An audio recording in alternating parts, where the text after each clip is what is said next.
And confidence is not something you have, it's something you create. And you can create it at any moment in time. A sense of confidence is nothing but a sense of power within yourself, a sense of certainty that you can pull something off. And you can create that feeling literally in a moment. It's not something that you live with. There's no one that I've ever met that no matter what situation they're in is always confident. Everybody gets knocked off kilter at times. The key is, can you turn the confidence on when you need it so you can get the most out of yourself? Does that make sense so far? So you got to remember that feeling confident is nothing but a state of mind. And you can change and create any state you want at any moment in time, no matter what's going on around you. You've got to remember that any feeling you've ever had in your body, whether it be fear, anxiety, concern, depression, frustration, or ecstasy, power, unstoppability, confidence, success, those emotions, any emotion you feel, comes from the way you use your physical body. The only way you can feel anything is by the way you move, the way you breathe, your facial expressions. So if you're not feeling confident, you don't have to intellectually try and pump yourself up, because it doesn't always work. I'm sure you've tried at times to go, well, I need to be confident. I know I should be confident, but you're still not there. Well, let me tell you, the quickest way to get confident is to change your physiology radically. Emotion is created by motion. The way you move your body physically, the way you breathe, your facial expressions, instantly affects your emotional state, the way you feel, and the way you think. So if you need confidence, you must move in a confident way. You must literally put yourself at level 10 or above. If you're confident enough, you can develop the competence. But if you're competent and you don't have confidence, you'll never succeed. There are many competent people who could accomplish incredible results, but they're missing the confidence. Am I suggesting to you to be foolhardy? No. What I'm suggesting to you is learn how to turn on the confidence rapidly. Use enough of it to learn what you need to know to be competent and effective and produce the results. But you'd be surprised how much more you know than you realize if you really get yourself in the right state of mind. Does that make sense? Try it. Try moving your body in a confident way. Stand the way you be standing if you felt unstoppably confident. Breathe the way you be breathing if you felt unstoppably confident. Really go for it. Put the kind of expression on your face like you'd have if you were unstoppably confident. And make some gestures. Actually move your hands out with some power, as if you're trying to make a point with real power and where you know that what you're going to say is going to be effective. And just notice how that feels. Say something. Say yes in the tone of voice of somebody who is totally confident. Don't go, yes, yes, yes, yes. Yes! With some power, and just feel how it feels in your body. Get a sense of it. Turn on more intensity than you would normally use with another person. Just feel it in your body so you feel what it's like. You want to be able to turn it on just by turning your body on. This is critical. With this as a power, you can go from being afraid to strong in a matter of moments. Now try something really stupid and silly. Using your physical body effectively can put you in a state of confidence no matter what was happening around you. No matter how intense the situation, no matter how scary, no matter how difficult, you always have that resource. Don't ever say to yourself again, well, I just don't have enough confidence. Break out of that shell. If you don't feel like you have confidence, create it right now. It's not a thing that somebody gave you years ago. It's not something you missed out on. It's something you create by the way you speak, by the way you move, by the way you gesture. Control your mental focus. Remember, what you focus on is going to determine how you feel. So if you focus constantly on how things might not work out, and you look at in your brain all the possibilities of, well, what if this doesn't work, or what if that doesn't happen? If that's your mental focus, of course you're going to lack confidence. Remember, we experience whatever we focus on. So if you're focusing on how things won't work, you're going to feel the pain that you associate to that. You're going to create a tremendous amount of doubt, and then it usually becomes a self-fulfilling prophecy. You don't get what you want. But when you expect and focus on one result and you say, this is what it is, I'm going to accomplish this, I expect it, immediately your level of self-confidence goes up and you feel active immediately because your brain says, hey, if I do this, I can get some pleasure in my life. Does that make sense? That's the process we're talking about. We must control our focus. And one way to do it, of course, is to control our focus by controlling the questions we ask ourselves. Invariably, people who have a lot of doubt ask questions that create it. If you walk around in life believing that the only way you can feel confident is if you've already accomplished something, you got a problem. You're limiting yourself to the number of things you can ever feel confident about and succeed. In other words, some people say, well, how can I be confident when I've never done it before? Listen, I feel confident in all kinds of things I've never done before. You say, well, that's because you're screwed up. No, that's not why it is. It's because I come from a belief system that says this, that if I can imagine it, I can achieve it. So if I can even imagine it, I know I can achieve it, and that allows me to be confident. Plus, I have a belief system that says, if I'm committed, there's always a way to make it work. And no matter how tough the situation is, if I don't know how to make it work, somebody else does, and I can get their help.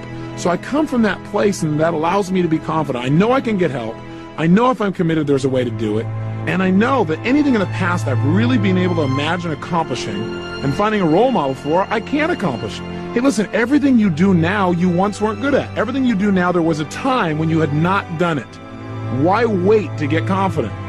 Besides that, I know I can be confident about what I'm about to begin because I know, look, if it doesn't work out, I'll learn something, and that makes me feel confident because that learning will allow me to be better in the future. In other words, set yourself up to be able to be confident. Again, I'm not suggesting be foolhardy. I'm just telling you how to turn confidence on when you need it. And most of the time, you do need it. What's the potential of any human being? I personally believe it absolutely is unlimited. None of us even come close to scratching our real potential. There are a lot of people who go out there and take a lot of action and still get lousy results. Why? Action by itself is great, but it is not enough. Success starts with our beliefs. That is the core of your performance. Think about it. See, the potential is there, but if for some reason you start out with some limiting beliefs like, well, I don't have that much self-confidence anyway, or I don't have the background, or I've never done this before, so I probably won't succeed anyway. If you have that belief, are you likely to tap a lot of your potential? Highly unlikely. Now, if you don't think you're going to succeed and you're not using much potential, are you likely to take massive action? Hardly. Now, when you tap a little bit of potential and you only take a little bit of action, what kind of results do you get? A little bit of results, if any. Now, what does that do to your brain and your beliefs? Your brain goes, see, I told you so. Now you have this reinforcing belief pattern because it points back to that experience. So what happens? You have even less belief. You tap even less potential. You take even less action if that's possible. You get even worse results. And now you're truly locked into the downward spiral to the point where now you start looking at how can you do the very least to get by. That's called death rattle to personal success. The opposite is also true too. Sometimes people have an experience in life where for some reason they get a result or something happens and they begin to absolutely believe, not just hope, but know that they can accomplish something. When that happens, whether it's because you changed your body or you had a new experience, you're going to tap a lot more potential when you know you're going to succeed, aren't you? And therefore, you're going to probably take a lot more action. Knowing you're going to succeed, you're inspired, you're going to go for it.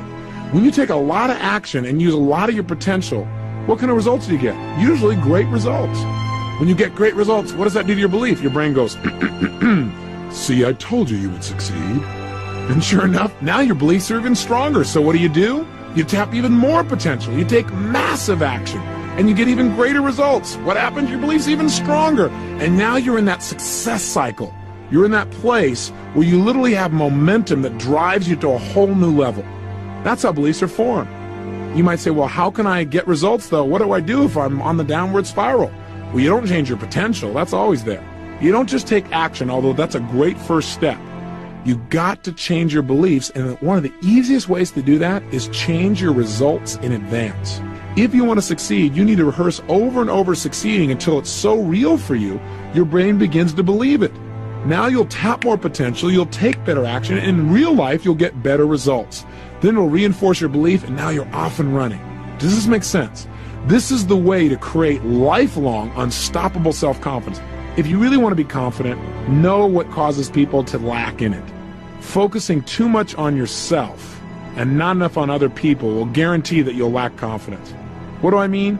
I mean, some people lack confidence because they pick themselves apart. They spend all day, every day, analyzing themselves. Why did I do this? Why don't I do that?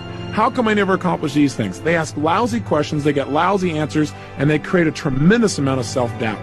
Do you want to have more confidence? Stop analyzing yourself so much and focus on other people and how you can contribute to them. And as you start giving to other people, you'll feel more confident about what you can even do for yourself. Does that make sense? And finally this, you can feel confident if all you do is remember some of the things you've accomplished in your life. You are a successful, competent person.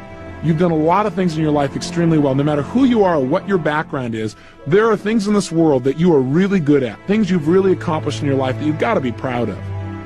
Every human being I meet, I know is my superior. Because I know all of us in life have focused our attention on various things, and whatever you focused on a lot, you're good at. And every human being I meet in my life, I know that I'm superior to in some way as well. And that makes me feel confident as well, knowing I can learn from other people and that I can give too. So in order to help yourself really have reasons to feel confident, not just put yourself in state, but to feel like you got reasons, all you've got to do is manage your memories better. Pull out some of your memories of tough situations in your life where you didn't think you could pull it off, but you turned it around. You have some of those, don't you? Situations where you thought, I could never figure a way to pull this off, and yet you did. You need to remember more of those and less of the times when you felt overwhelmed. Pull out of your memory files some of the references that can show you that you deserve to be confident, that you're competent and confident that you can make things happen even in the toughest of times. And use those examples to remind yourself in the future that whatever's going on, you can find a way.